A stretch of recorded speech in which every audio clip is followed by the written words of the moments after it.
Two men who spent their lives in the cold left us two truths, and for a long time they seemed to cancel each other out. The first truth was simple. The only thing worth the weight on your back is fat. The densest fuel a body can carry, packed into a brick smaller than a loaf of bread, hauled across a frozen continent by the hundredweight. The second truth was paid for in sickness, and in some cases, in death.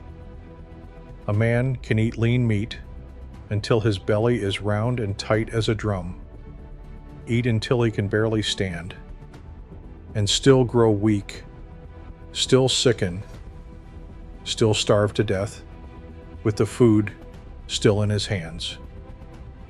Both of those things are true, and the space between them is where a man lived or died on a winter night. Picture him at dusk. The day's walking is done. The little fire he built is already falling to coals, and the coals will be gray ash long before morning.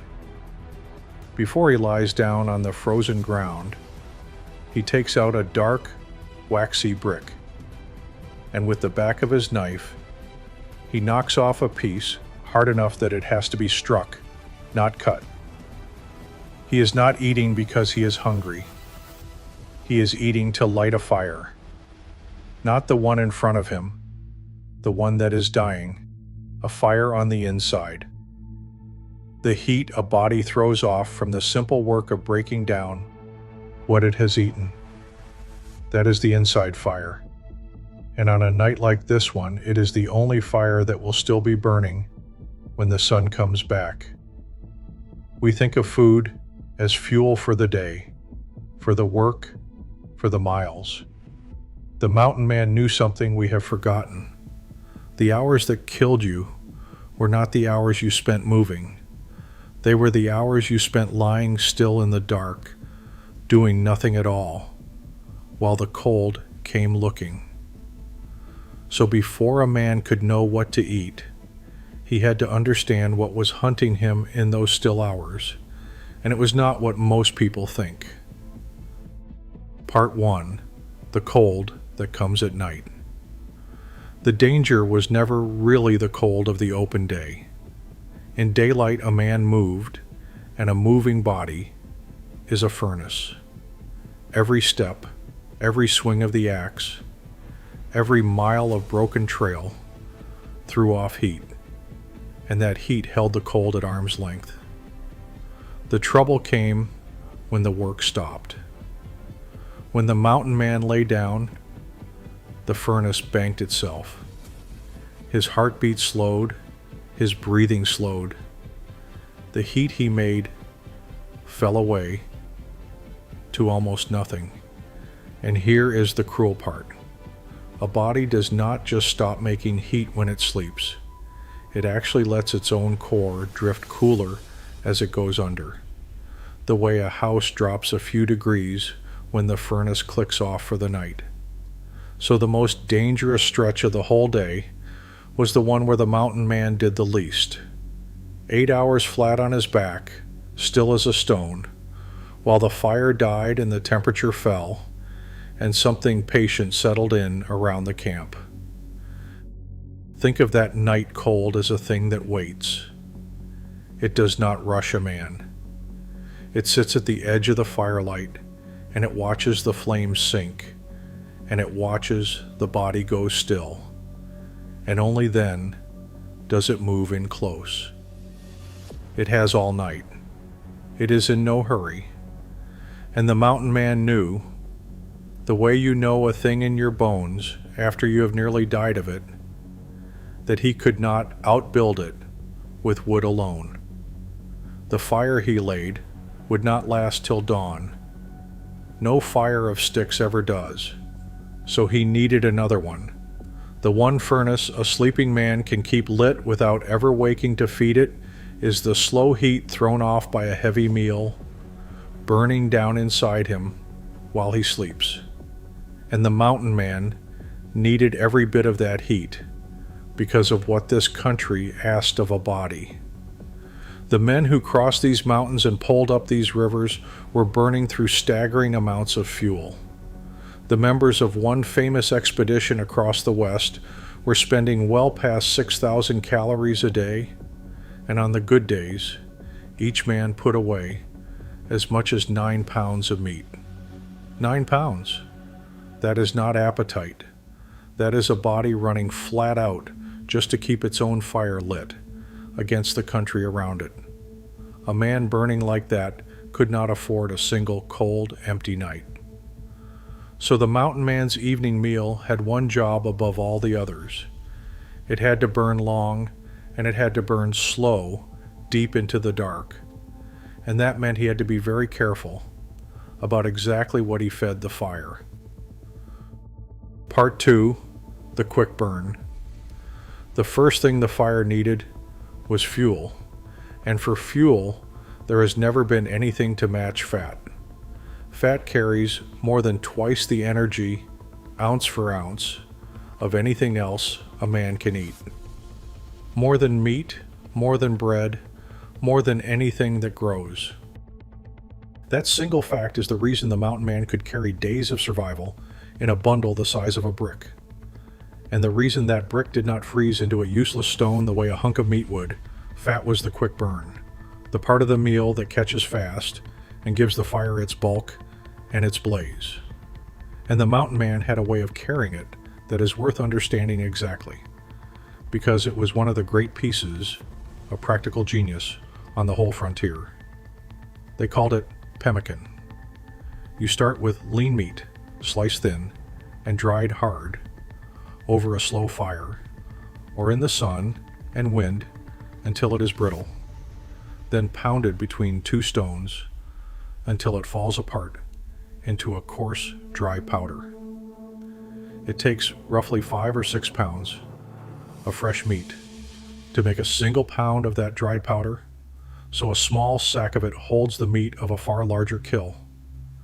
Then comes the fat.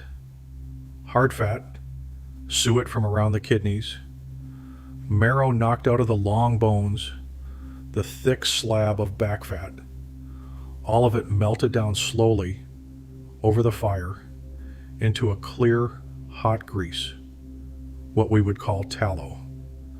The mountain man poured that hot grease over the powdered meat, very roughly 1 part fat to 1 part meat by weight, and worked it together until every particle was coated.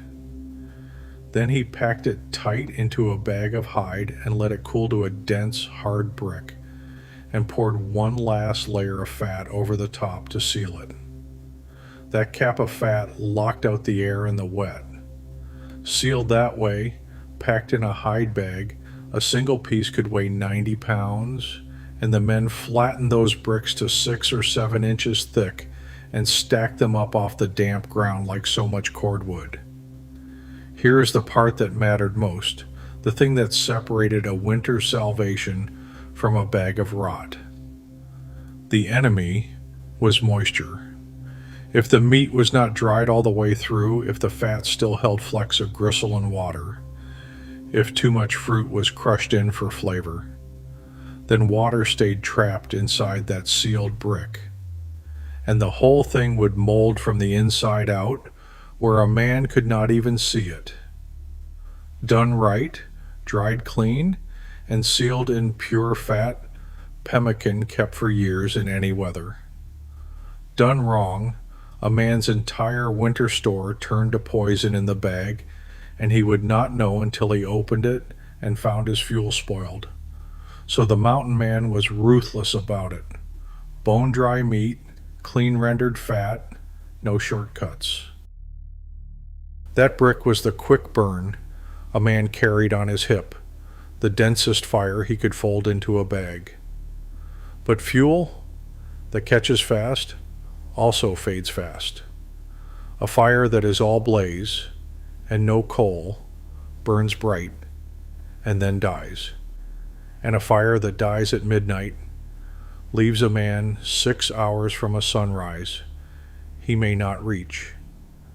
The mountain man knew this, which is exactly why he never ate the fat alone, Part 3. The Long Burn. Of everything a man can put in his mouth, meat is the one the body has to fight hardest to break down. And that fight is the whole secret. Because breaking food apart is itself work, and work throws off heat. And meat makes the body work longer than anything else. Fat slips through almost for free. The body barely has to lift a finger to burn it, which is why it flares and fades so fast. But meat the body has to take apart slowly, piece by piece, and it keeps at that labor for hours after the meal is swallowed, throwing off a low, steady warmth the entire time.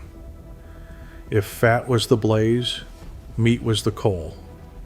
The deep, slow-glowing coal that was still putting out heat in the blackest, coldest hours of the night, long after the blaze had gone. This is the thing the mountain man had built into that brick without ever needing the words for it. The pemmican was 2 fires in one bite. The fat was the quick burn that lit the night and gave it fuel. The pounded meat was the long burn, the coal that kept glowing toward dawn. He had folded a whole night's heat into a single dark slab, a fire that started fast and a fire that lasted, and he ate it lying down so that both would burn while he slept. And the numbers underneath this are real, even if the mountain man never counted them. Of the 3 things a body can eat, meat costs it by far the most to process. The body spends something like 1/5 to nearly 1/3 of meat's own energy just tearing it apart, where fat costs almost nothing to break down at all. That is not wasted energy. On a freezing night, that cost is the whole point, because every bit of effort the body spends on digestion comes back out as heat, and meat keeps the body spending and therefore keeps it heating for hours. The mountain man was not eating meat in spite of how hard it was to digest. In the cold, that difficulty was the gift. So the answer seems to settle into something clean and simple. Carry fat for the blaze. Carry meat for the coal. Eat them together before you lie down, and let the inside fire burn you through to morning. But the mountain man had learned something harder than that, something that turned the simple answer completely on its head, and the men who never learned it died with their stomachs full. Part 4. The hunger that food could not fill. There is a way to starve to death that has nothing to do with an empty belly. A man can eat all day. He can eat until his stomach is swollen tight and aching, eat his fill and more, and still grow weaker by the week, sick and hollowed out and dying, with meat still in front of him.